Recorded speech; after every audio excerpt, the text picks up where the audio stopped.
The mother fell to her knees in the snow and did not get up right away. Her legs had stopped listening to her. Her youngest child slid from her arms onto the cold white ground, too weak to cry out. For a moment, nobody moved. The wind howled around them like it was laughing. Then she did something strange, something that made her oldest boy stare at her with wide, scared eyes. She started laughing. It was a small, broken sound, almost lost in the wind. Her boy grabbed her arm. "Mama, Mama, why are you laughing?" "Because," she said, her voice shaking, "if I don't laugh I will cry, and crying takes water, and we don't have water to spare." She pushed herself back up, slow and wobbling, and scooped the baby back into her arms like the fall had never happened. "Get up now, all of you, on your feet." The middle child, a small girl with frost in her hair, just stared at her mother like she had lost her mind. "You're not scared," the girl whispered. "I'm plenty scared," the mother answered. "Scared just doesn't help you walk, so we're gonna walk anyway." She took her son's cold hand in hers and her daughter's hand in the other, and pulled them both forward into the wind like she had somewhere important to be. Like this was any other walk on any other day. Not a walk that might be their last. Behind her, snow filled in their footprints almost as fast as they made them, like the storm wanted to erase all proof they had ever passed this way. The children did not understand their mother's laugh. They did not understand how she could smile with frost on her eyelashes and her lips turning blue. But they followed her anyway, because when your mother tells you to keep walking, you keep walking, even when the whole world has turned to ice and dark and endless white. Somewhere ahead, though none of them knew it yet, a rider was moving slowly through that same storm. Jesse Cole almost rode right past them. His horse was tired.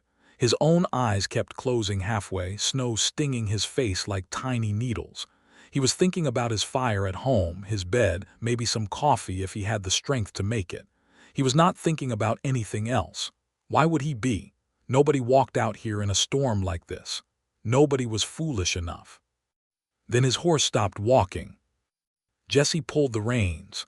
"Come on now," he said, tired and cranky. "Keep moving." But the horse would not move. It stood still, ears up, staring off to the side into the white dark. "What is it?" Jesse muttered, more to himself than the horse. He squinted hard into the storm. "Nothing, just snow and wind and gray sky." He almost laughed at himself, almost turned the horse back toward home, a grown man, spooked by nothing, same as his horse. But then he saw it, a small shape, dark against all that white, not moving. His whole body went cold, colder than the storm could ever make him. He kicked his horse forward, fast now, heart slamming inside his chest. Closer, closer, and there they were, a woman, 3 children, lying in the snow like the storm had simply set them down and walked away. Jesse jumped off his horse before it even stopped moving. He fell to his knees beside them, snow soaking through his pants instantly. "Hey," he said, voice sharp and loud. "Hey, can you hear me?" "Nothing." He grabbed the woman's shoulder and shook it, gentle but firm. "Ma'am, ma'am, wake up." Her eyes opened, just barely, just a crack. She looked at him like he was something from a dream, something that could not possibly be real.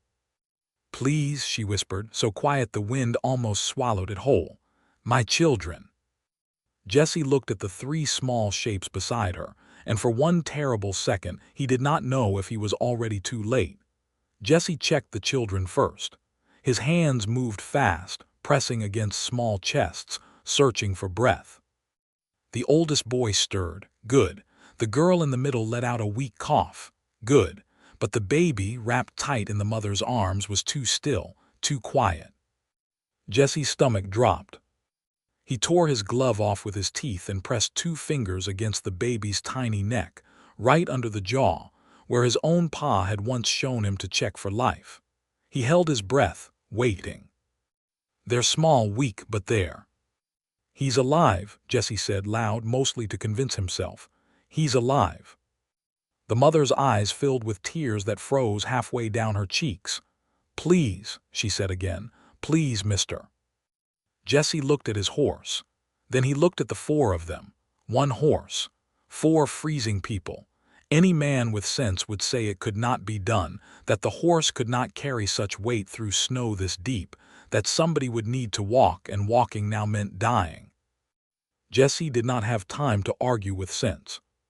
He ripped his own coat off and wrapped it around the baby and the mother together.